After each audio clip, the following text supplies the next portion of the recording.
संध्या द्वारा तपस्या करना, प्रसन्न हो भगवान शिव का उसे दर्शन देना, संध्या द्वारा की गई शिव स्तुति संध्या को अनेक वरों की प्राप्ति तथा महर्षि मेधाति के यज्ञ में जाने का आदेश प्राप्त होना।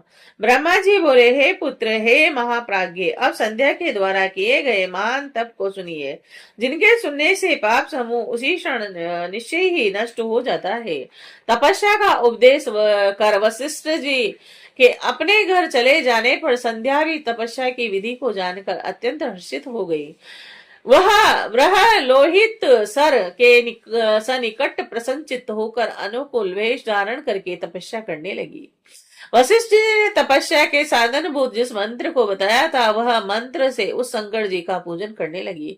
इस प्रकार सदा शिव में चित्त लगाकर एकाग्र मन से गौर तपस्या करती हुई उस संध्या का एक चतुर्युग बीत गया और इसके पश्चात उस तपस्या से संतुष्ट हुए शिव जी उसके ऊपर प्रसन्न हो गए और बाहर भीतर तथा आकाश में उसे अपना विग्रह दिखाकर वह शिव जी के जिस रूप का ध्यान करती थी उसी रूप से उनके समक्ष प्रकट हो गए। संध्या अपने मन में चिंतित प्रसन्न मुख तथा शांत स्वरूप भगवान शिव को सामने देखकर बहुत प्रसन्न हुई। मैं शिव जी से क्या कहूं तथा किस प्रकार इनकी स्तुति करूं, इस प्रकार चिंतित होकर संध्या ने भयपूर्वक अपने नेत्रों को बंद कर लिया। तब नेत्र बंद की हुई उस संध्या के हृदय में प्रविष्ट होकर शिव जी ने उसे दिव्य ज्ञान और दिव्य वाणी और दिव्य चक्षु प्रदान किए और इस प्रकार उसने दिव्य ज्ञान, दिव्य चक्षु और दिव्य वाणी प्राप्त की और जगतपति दुर्गेश को प्रत्यक्ष खड़ा देख वह उनकी इस प्रकार स्तुति करने लगी। संध्या बोली, जिनका रूप निराकार है, ज्ञान गम्य तथा पर है, जो न स्थूल है न सूक्ष्म है, न ही उच्च ही है तथा जो योगियों के द्वारा अंतकरण से चिंते हैं, और ऐसे रूप वाले लोक करता आपको नमस्कार है। हे दुर्गेश आपको नमस्कार है, जिनका रूप सर्व स्वरूप शांत निर्मल निर्विकार ज्ञान से परे है, अपने प्रकाश में स्थित विकार रहित आकाश मार्ग स्वरूप एवं अंधकार मार्ग से परे तथा प्रसन्न रहने वाले हैं, ऐसे आपको नमस्कार है।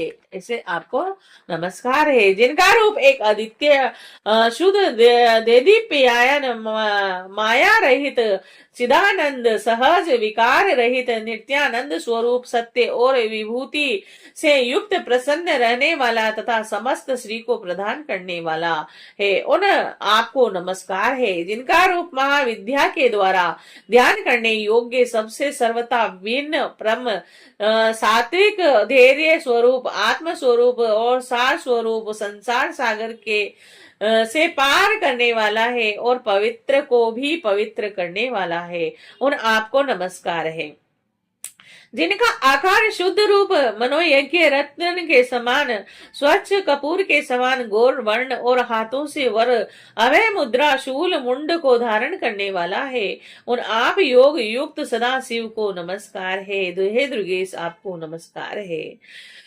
आकाश पृथ्वी दिशाएं जल ज्योति और काल जिनके स्वरूप है, ऐसे आपको नमस्कार है, जिनके शरीर से प्रधान और पुरुष की उत्पत्ति हुई है, उन अव्यक्त स्वरूप आप शंकर को बार बार नमस्कार है, जो ब्रह्म रूप होकर इस जगत की सृष्टि करते हैं, विष्णु रूप होकर पालन करते हैं तथा रुद्र रूप होकर संहार करते हैं, उन आपको बार बार नमस्कार है।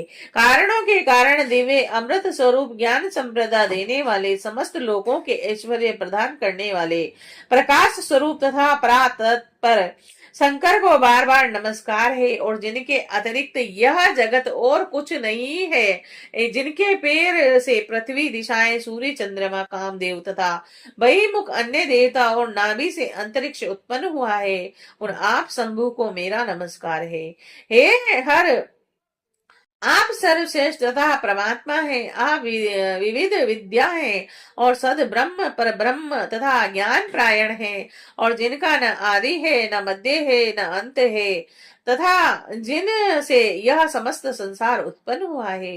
वाणी तथा मन से अगोचर सदा शिव की स्तुति जिस प्रकार करूं, ब्रह्मा आदि देवगण तथा तपोधन महर्षि भी जिनके रूपों का वर्णन नहीं कर पाते, उनका वर्णन मैं किस प्रकार कर सकती हूँ। हे प्रभु, इंद्र सहित समस्त देवगण तथा सभी असुर भी जब आपके रूप को नहीं जानते, तो आप जैसे निर्गुण के गुणों को मेरे जैसी स्त्री किस प्रकार जान सकती है।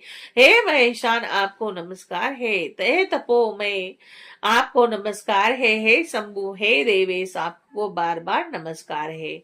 आप मेरे ऊपर प्रसन्न होइए। ब्रह्मा जी बोले, संध्या के द्वारा स्तुत भक्त वत्सल परमेश्वर सदाशिव उनके वचन को सुनकर परम प्रसन्न हो गए।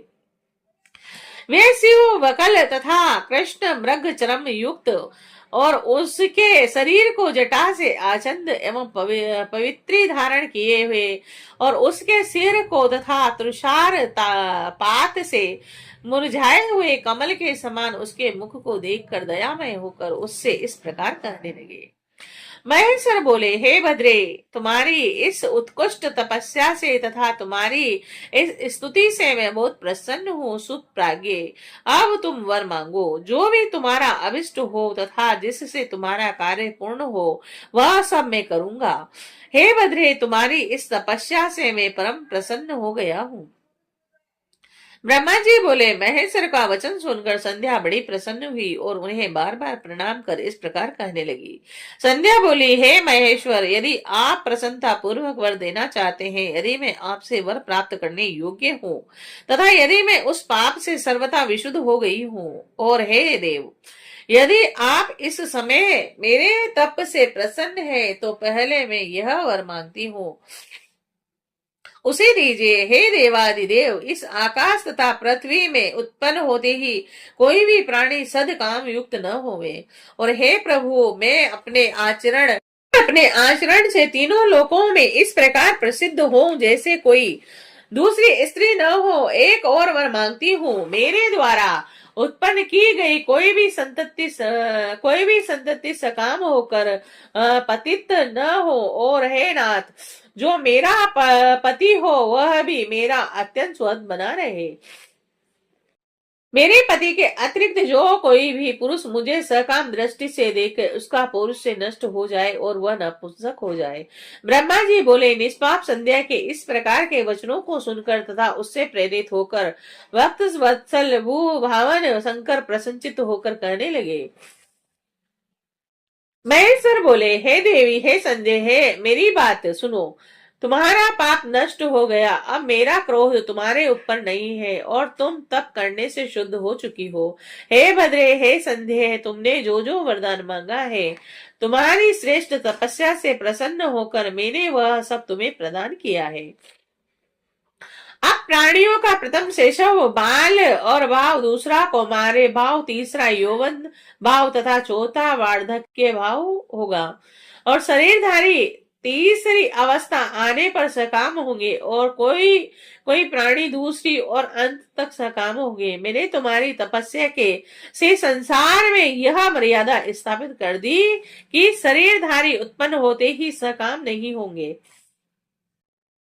तुम इस लोक में ऐसा सती भाव प्राप्त करोगी जैसा तीनों लोकों में किसी अन्य स्त्री का नहीं होगा। और तुम्हारे पति के अतिरिक्त जो तुमको सकाम दृष्टि से देखेगा, वह तत्काल नपुंसक होकर दुर्बल हो जाएगा। तुम्हारा पति महान भाग्यशाली और तपस्वी तथा रूपमान होगा। वह तुम्हारे साथ 7 कल्पों तक जीवित रहेगा। इस प्रकार तुमने जो वर मुझसे मांगा, उन सभी वरों को मैंने प्रदान किया। अब मैं तुम्हारे जन्मांतर की कुछ बातें कहूंगा। तुम अग्नि में अपने शरीर त्याग करने की प्रतिज्ञा पहले ही कर चुकी हो, अतः उसका उपाय मैं तुझको बता रहा हूं, उसे निश्चित रूप से करो। यह उपाय यही है कि तुम ऋषि मेधातिथि के 12 वर्ष तक चलने वाले यज्ञ में प्रचंड रूप से जलती हुई अग्नि में शीघ्रता से प्रवेश करो। और इस समय मेधातिथि इस पर्वत की तलहटी में चंद्रभागा नदी के तट पर तपस्वियों के आश्रम में महान यज्ञ कर रहे हैं। वहां तुम अपनी इच्छा से जाकर मेरे प्रसाद से मुनियों से अलक्षित रहती हुई अग्नि में प्रवेश कर जाओ और फिर तुम अग्नि आदि से प्रकट होकर मेधातिथि की पुत्री पुत्री बनोगी। और तुम्हारे मन में जो कोई भी श्रेष्ठ पति के रूप में वांछनीय हो, उसे अपने अंतःकरण में रखकर अग्नि में अपना शरीर छोड़ देना। हे संध्या, तुम इस पर्वत पर 4 युग से घोर तपस्या कर रही हो, और कृत युग के बीत जाने पर और त्रेता का प्रथम भाग आने पर दक्ष की जो शील संपन्न कन्याएं उत्पन्न हुई, वे यथा योग्य विवाहित हुई, और उनमें से उन्होंने 27 कन्याएं चंद्रमा को विवाह विधि द्वारा प्रदान की। किंतु चंद्रमा उन सभी को छोड़कर रोहिणी में प्रीति करने लगा। इस कारण जब दक्ष ने क्रोध से चंद्रमा को श्राप दे दिया, तब सभी देवता तुम्हारे पास आए थे, और हे संध्या, उस समय तुम मेरा ध्यान कर रही थी। इसीलिए वे देवगण जो ब्रह्मा जी के साथ आए हुए थे, उनने उनकी तरफ देखा नहीं, क्योंकि तुम आकाश की ओर देख रही थी, और अब तुमने मेरा दर्शन प्राप्त कर लिया है। तब ब्रह्मा जी ने चंद्रमा के श्राप को दूर करने के लिए इस चंद्रभागा नदी का निर्माण किया है, और उसी समय यहाँ मेधातिथि उपस्थित हुए थे, और तपस्या में उनके समान न तो कोई है और न कोई होने वाला है और न कोई हुआ है। और उन्होंने ही इस चंद्रभागा नदी के तट पर विधि पूर्वक ज्योतिष्टोम यज्ञ का आरंभ किया, और वहां अग्नि प्रज्वलित हो रही है, और उसी में अपने शरीर को छोड़ो, और इस समय तुम अत्यंत पवित्र हो, तुम्हारी प्रतिज्ञा पूर्ण हो।